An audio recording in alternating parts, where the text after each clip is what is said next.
حضرت مجدد الف ثانی رحمۃ اللہ علیہ کی اولاد میں سے ایک صاحب کے گھر جانے کا موقع ملا۔ ان کے بچے گھر کے گراؤنڈ میں فٹ بال کھیل رہے تھے۔ نئی آبادی تھی، مسجد قریب نہیں تھی، اس لیے گھر میں ہی جماعت سے نماز ادا کرنی پڑتی تھی۔ جب ہم نے مغرب کی نماز کے لیے اذان دی اور صفیں بنانی شروع کی تو ہم نے دیکھا کہ جو بچے فٹ بال کھیل رہے تھے چھوٹے بڑے سارے ہی آئے اور آ کر صف باندھ کر کھڑے ہو گئے۔ میں نے صاحب خانہ سے پوچھا کہ ان بچوں نے وضو نہیں کرنا؟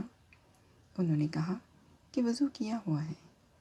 اس عاجز نے سمجھا کہ شاید انہوں نے سوچا ہوگا کہ مہمان آیا ہوا ہے، نماز تو پڑھنی ہی ہے، اس لیے ہم پہلے سے وضو کر کے کھیلتے ہیں۔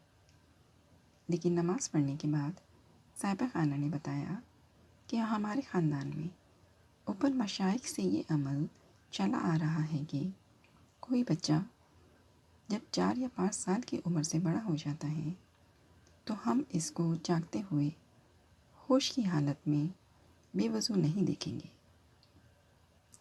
آج کے دور میں ایسے لوگ بھی ہیں جن کو باوضو زندگی گزارنے کی تڑپ اور تمنا ہوتی ہے۔